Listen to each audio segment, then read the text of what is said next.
Good morning, everybody.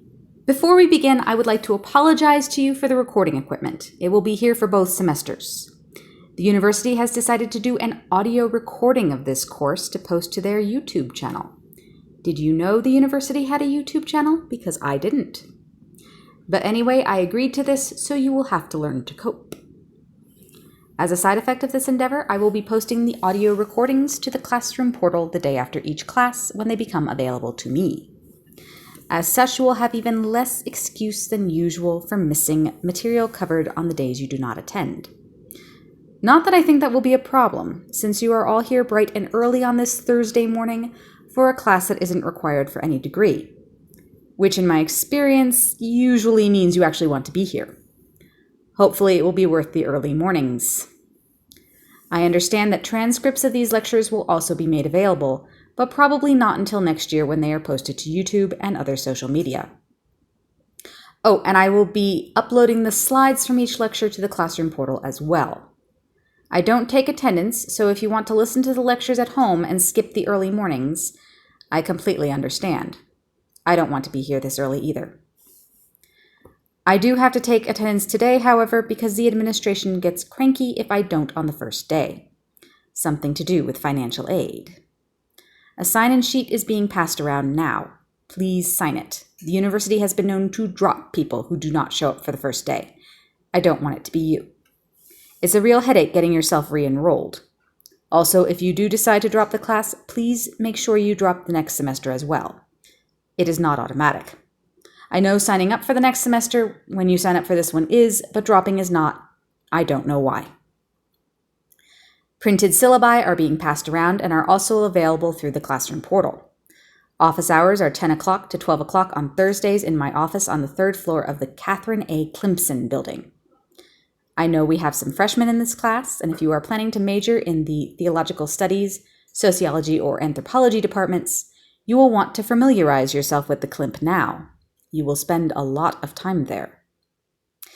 That's it as far as business goes, I think. Oh, not quite. You have 3 papers and 2 exams. The first paper is due the last week of September, the second week of November, and the third is due for finals week. Requirements for those are in the syllabus. Please respect the word limits, 1,000 to 1,500 words only. Fewer than that, and you can't really cover the topic. More than that, and you annoy your professor who has 40-odd students and no TA. Please be courteous and keep it brief. There is a list of suggested topics for each in the syllabus as well, and if you wish to use a different topic, please clear it with me first. I will be hosting workshops in the Whitaker Library 2 weeks before each paper is due, dates and times in the syllabus. These are optional but strongly recommended. Your exams will be multiple choice and short answer. They will be the 4th Thursday in October and during finals week. The midterm, the October one, is a week before Halloween, just to put you in the mood. The class period before each will be a review and question and answer session. If you have questions, please show up in person to ask them. Oh, and textbooks. You have 2, and yes, one is by me. I know. It contains various versions of the myths we will be discussing in this course. The other is the Epic of Orami, the goddess of fresh water and rivers, who goes to the land of the dead and returns with water as recorded and translated by the brilliant ViUzka scholar Dr. Gopri Tuskipo, who will come into play much more next semester, but which I would like you to have at least read before December. Both are available as trade paperbacks. Do not buy them from the university bookstore. You can get them for less than half the price the bookstore offers them from just about anywhere else. Try to get the annotated version of the Epic of Orami. The notes are extremely useful for providing context for the parts of the ViUzka culture with which you might not be familiar. And now we are done with business at long last. I am Dr. Ann Fisher. I received my bachelor's in English literature from Finlander University and fell into mythological studies by accident in my last year of undergraduate. I received my PhD in theological studies with a focus on mythology from Cathcart University and have been working in various forms of academia ever since. My mother, who is in fact in her 80s, still reminds me that she is disappointed in me whenever I visit because that English literature degree was supposed to be pre-law. Mamas don't let your children grow up to be mythological studies professors. They can't make a living except by teaching and thereby infecting the next generation with the bug. I have been teaching this same course for 6 years now, and I am always worried it's going to be cut, but it's very popular with continuing education students. Hello! Thank you for keeping this course alive. You lucky bastards, you don't have to write any papers.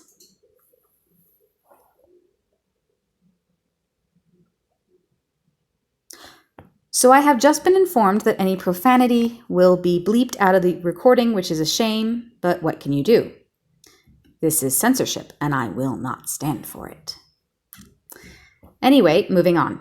I have written numerous books on the subject of ViUzka myth and folklore, all of which are listed in my faculty bio because the university loves that kind of thing, and also in the syllabus. And now on to today's topic, an introduction to ViUzka culture. The ViUzka people live on Vuska Island in the far southern Atlantic, about midway between South America and Africa. Vuska is the ViUzka word for earth, and the V prefix means people, so ViUzka means people of the earth. Non-islanders are called Vyadmiu, or people from Vyadmiu, the ocean. I always like to point this out to students because us Vyadmiu look at Vuska and see this small island and look at our own lives, often on continents far away, often far, far away from any coast, and we would naturally think of ViUzka as islanders, as an ocean people, but they don't articulate their own identity that way. It's an important reminder that the ViUzka don't view themselves through the same lens we do, and we have to adjust our focus for their stories and the ideas embedded in them to become clear. Also, the ocean is strongly associated with blood for reasons we will be getting into when we discuss the creation of humans, and I'm not entirely convinced this isn't a moderately derogatory play on words. I asked Dr. Tuskepo once at a conference, but he dodged the question. The ViUzka are a linguistic and cultural isolate, and as best we can tell through modern genetic evidence, as well as references in the classical period ViUzka inscriptions, there were 4 waves of settlement to the island, 3 from South America and 1 from sub-Saharan Africa. Given the modern, and best we can tell classical, ViUzka lack of indigenous maritime transport and navigational technology, aside from localized canoe fishing and their strong sense of themselves in myth and folklore as a people of the land and the mountain, these were probably accidental voyages. In likelihood, none of these settlement events were very large, probably containing only a handful of individuals, and genetic analysis indicates an extremely small founding population. Indeed, there is no evidence at all of African descent in the mitochondrial DNA sampled so far, only in Y chromosomes, which could indicate that there were no women at all in that settlement wave. It would be false, however, to say that this wave was not impactful, as it accounts for something like 1/3 of all paternal lineages. Interestingly, this lineage seems to be from Central Africa and is likely what introduced lactose tolerance to the population. Given how central goat milk and its products are to the ViUzka, this is quite a big deal and suggests that the entire population is descended in part from that group. The first settlement was most likely between 5,000 and 7,000 years ago, the second between 5,000 and 6,000 years ago, and the third between 4,000 and 5,000 years ago, and the last between 3,000 and 4,000 years ago. After the final settlement event, the ViUzka remained, as best we can tell, completely isolated until the mid-1800s, when the scarcity of whales in the North Atlantic brought whaling boats into the South Atlantic and around the Cape Horn into the Pacific. We will be talking about that event and the impact it had not only on the ViUzka as a people, but also on their myth later in the course. Vuska Island's climate is bitterly cold and wet. Although the island is not within the Antarctic Circle, and in fact is at about 57 degrees south latitude, there is significant seasonality to the length of day and night, with the midsummer and midwinter having roughly 4 hours of darkness and daylight respectively. The leeward side of the island isn't any warmer than the windward, but it is marginally less prone to snowfall, and consequently where the majority of present settlements are located, and where all but one of the cities so far has been discovered. The island is prone to oceanic storms in winter, and there is often snow on the ground all through the summer. The climate and how it affects both agriculture and everyday life, as can be expected, is a primary shaper of how the ViUzka constructed their mythological landscape. The ViUzka probably began to develop agriculture between 200 BCE and 200 CE.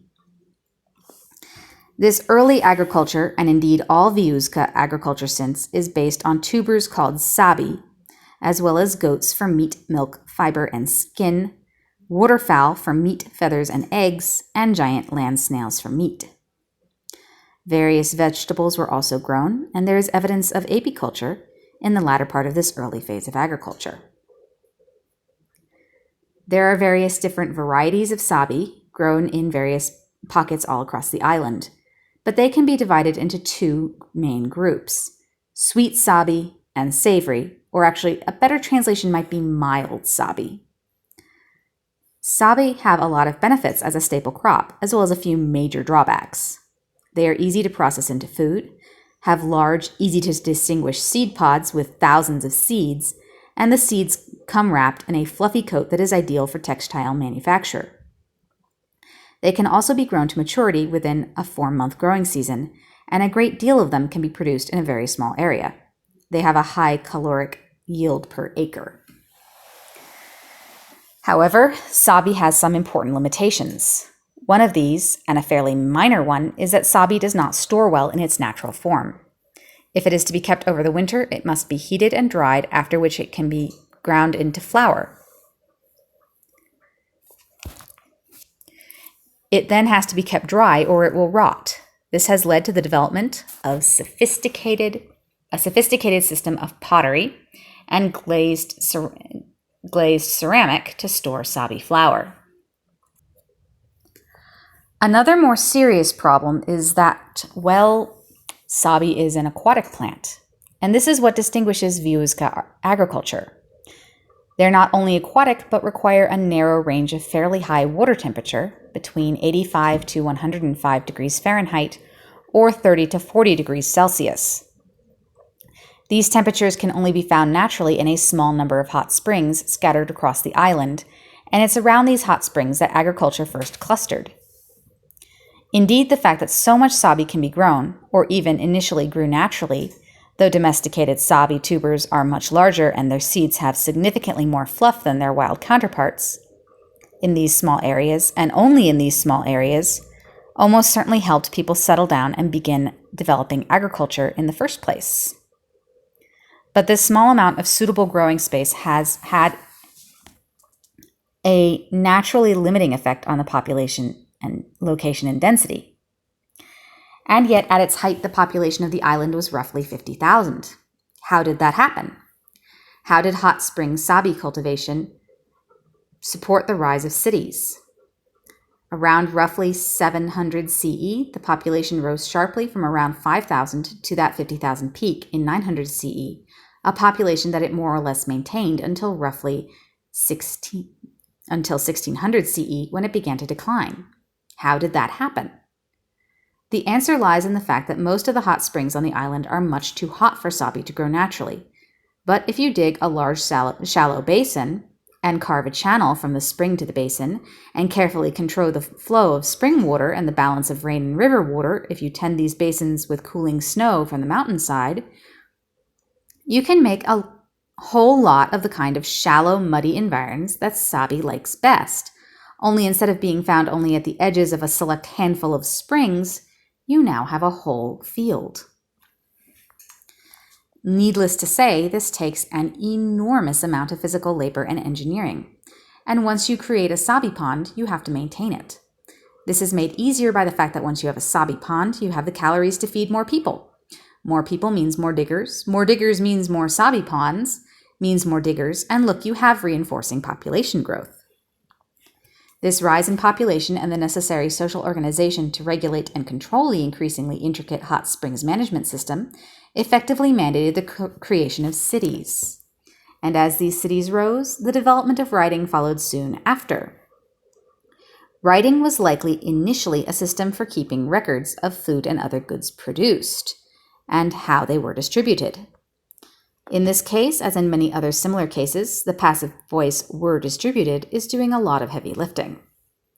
With the population boom and the building of cities, the people who controlled the sacred and essential for survival, don't get me wrong, actually the two often go together.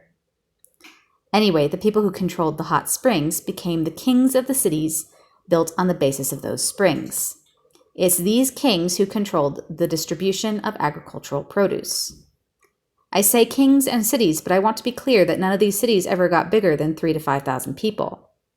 But this was more than enough for a surplus of farm labor to lead to specialization, writing, and to a distinct urban hierarchy, so we call them cities.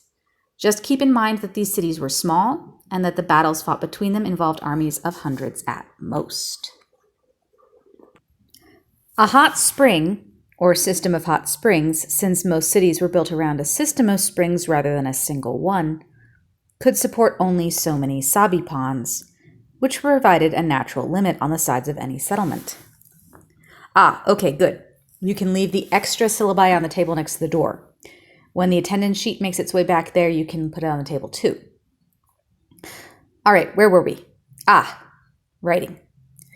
The ViUzka writing system is logographic, though not, of course, purely so. There is no such thing as a purely logographic system. Likewise, the characters in the ViUzka system do not designate specific words, but rather specific units of meaning. Words are typically comprised of between 1 and 3 characters, but there is at least one word with 5 characters. These characters that form a word are written on a horizontal axis with a line either above or below with a character for a prefix or suffix. Prefixes go on the bottom, suffixes go on the top. Entire single character words can be used as suffixes or prefixes, though if multisyllable, these whole word prefixes or suffixes are typically abbreviated to a single syllable. While individual words are written on a horizontal axis, the language itself is written on a vertical axis from the bottom up, or to put it in terms more relevant to the culture in question, from near to far. On the slide, you can see several examples relating to the word Sabe. As you can also see, the word Sabe on the slide on its own has a prefix line underneath it. That would be read Isabe. A prefix indicates a word is plural, a suffix singular, and this prefix or suffix, written as a line with no character, indicates the most basic form of an idea. The most basic form of the idea of Sabe is the edible Sabe tuber. So this word says Isabe, Sabe roots. Next to that, you have the word for sweet Sabe, made up of 2 characters, one for honey and one for Sabe, pronounced bansab, with a singular suffix, bansabe.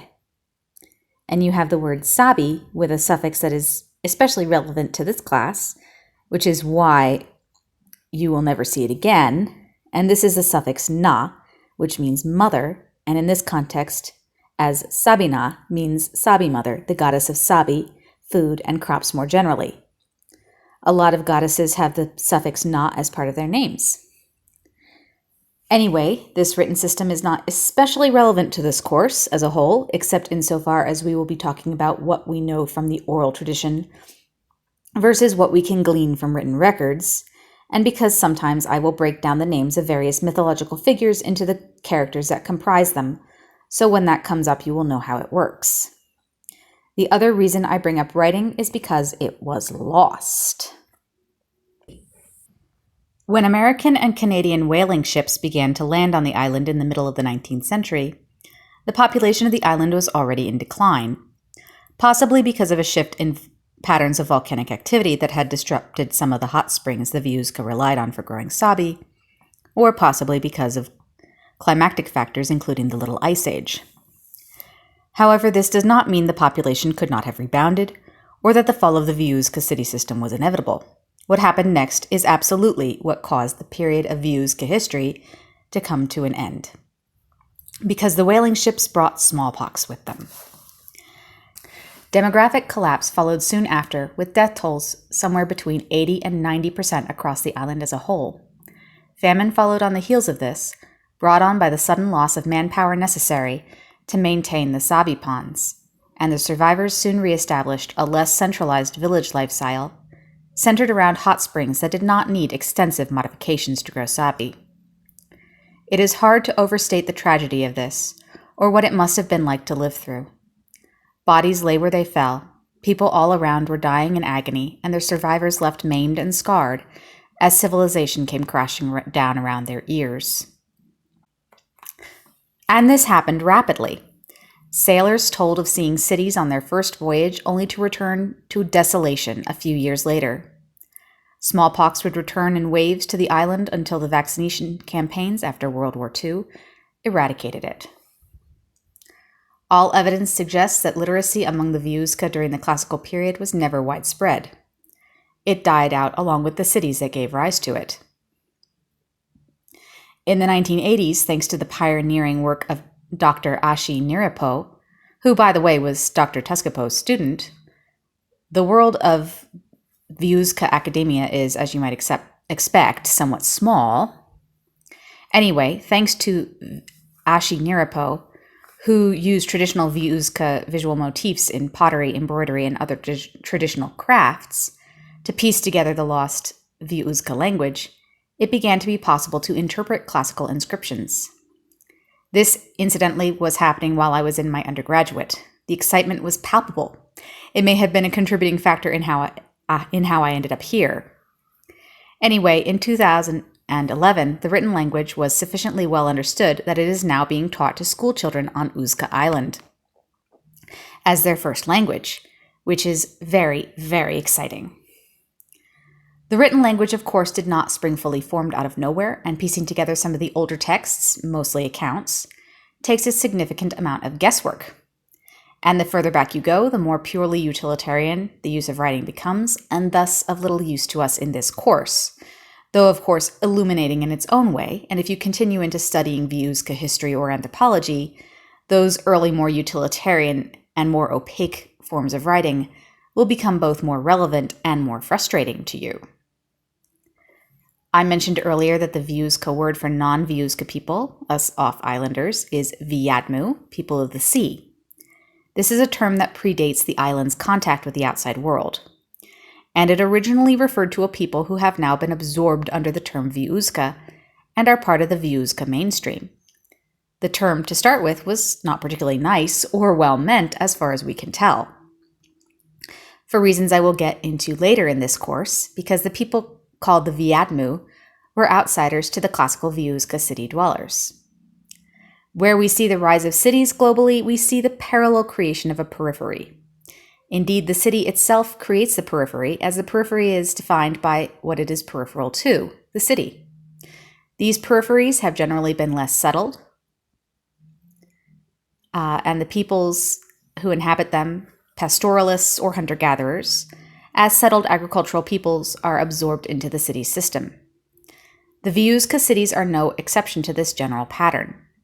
The people known to the classical ViUzka city dwellers as the Vyadmiu were the coastal hunter-gatherers and goat herders who, rather than adopting a sedentary inland existence farming Sabe, exploited coastal resources such as fishing, seabirds, seaweed, and wild plants. The relationship between the Vyadmiu, hunter-gatherers and pastoralists, and the sedentary city-building ViUzka was fractious. Like many nomadic peoples on the periphery of a wealthy, settled society, the Vyadmiu raided their neighbors, attacking the hinterlands of the various cities to acquire the wealth their neighbors were accruing. Meanwhile, the cities and their agricultural economies were always hungry for labor, and at various points, several ViUzka leaders attempted to force the Vyadmiu to settle down and work the Sabe ponds. This was always of dubious utility and undoubtedly increased the animosity on both sides. The Vyadmiu are rarely depicted in ViUzka sources outside of these acrimonious contexts, and the Vyadmiu left no written record of their own.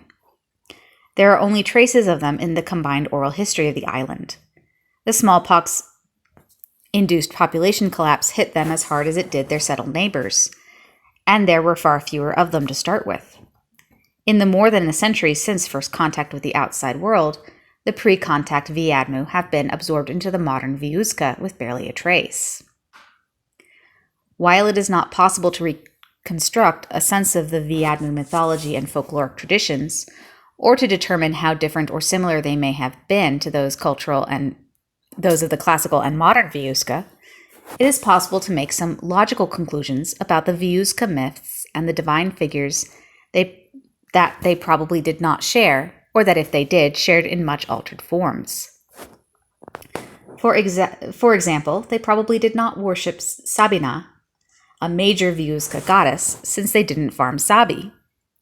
I will do my best to note these potential differences as we go along. Before we leave today, I want to talk a little bit about the terminology I will be using, and the terminology you might see depending on what edition of the Epic of Orami you end up using and what outside sources you use for your papers. I refer to the ViUzka as the ViUzka, one word, and in most scholarship under 2 decades old, the ViUzka will be referred to similarly. This can be written several ways, either with a hyphen between V and Uzka, as ViUzka, all one word, no capitals, or as ViUzka, one word, with both the start of the prefix and the start of the root word capitalized. This is the version I use. These same orthographic conventions can be used with any plural proper ViUzka noun, or for that matter with proper singulars, which have suffixes instead of prefixes, as discussed earlier. I do not typically capitalize the suffix in singular proper nouns for my own idiosyncratic reasons, mostly relating to what was popular when I started publishing. All of these written forms are correct, but in your own papers, please pick one and stick to it throughout the paper. Most of you are undergraduates, and you can use the practice using terms consistently in your writing. I promise. Depending on the age of the text you use, you may run across some out-of-date terminology. If you go way, way back to pre-World War II scholarship, you might see Uzka Island referred to as Hortense Island, named after the daughter of the New England whaling ship captain who flattered himself in considering himself the discoverer of the island. So in very, very old sources, you may run across the Hortense Island civilization and the modern ViUzka as the Hortense Island natives or Hortense Islanders. In post-war mid-20th century scholarship, including earlier versions of Dr. Tuskepo's own annotations on the Epic of Orami, you can find the classical ViUzka referenced as the Uzka Island civilization and the modern ViUzka as Uzka Islanders. These are not modern terms, but they were acceptable terms at the time. I will say, however, that you should be wary of anything that refers to the modern ViUzka as the ViUzka, but to the classical period as the Uzka Island civilization, especially if it was published any time after the mid-90s. That is a major red flag, and the favorite terminology of conspiracy theorists, who will try to claim that the modern ViUzka are not the descendants of the classical ViUzka, and that the cities were in fact built by aliens or white people. Before we leave today, does anybody have any questions?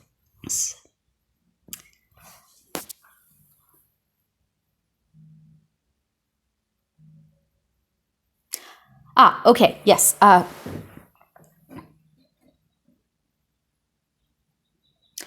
Okay, I have just been informed that the audio equipment doesn't pick up when anybody is talking except me, so I will repeat the question. He asked, why did the classical ViUzka cities go into a population decline? Well, we don't actually know. There are several theories, including epidemic disease, either in the people themselves or in one of their staple livestock species, or a disease that affected the Sabe, all of which have been floated. Another possibility is that climate and the Little Ice Age played a factor. A third is that the island's volcanology had shifted to the point where that previously reliable hot springs had become less so. Given the timing and the fact that we haven't found any records of an epidemic, I tend to favor the Little Ice Age theory. Growing glaciation could easily have encroached on the cultivated Sabe ponds of most of the cities, and we do have records from the time indicating increased offerings to ward off the wrath of Nablilo, the glacier. However, we have inscriptions from the time asking for Mikacha, the volcano goddess's intercession, which could be evidence for volcanic shifts. It's important to remember that this is not a substantial decline, and that if not for the introduction of smallpox, it probably would not have been permanent. Any more questions?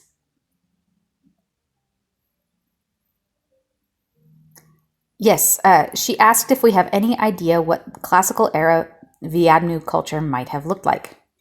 The answer is yes and no. We do know that right around the time the classical ViUzka population began to go into decline, the Vyadmiu had begun to settle down more and more into coastal villages and to decrease their use of the windward side of the island. We also know that their language, or languages, were related enough to those used by the ViUzka city builders for a degree of mutual intelligibility. Which brings up an important point. While the writing system was consistent across all of the cities, we have plenty of evidence that the spoken language was not, and that it was more accurate to talk of a ViUzka language family. But anyway, we do have some digs at Vyadmiu settlement sites, and we're beginning to develop some picture of their world, but it's not nearly as clear as the one we have of the classical ViUzka. One last question. You in the back.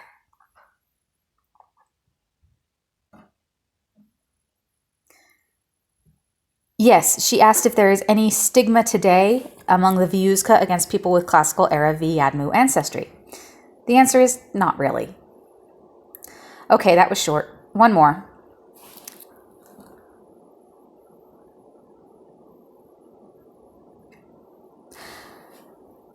So he asked about the modern versions of the stories we will be learning about in this class.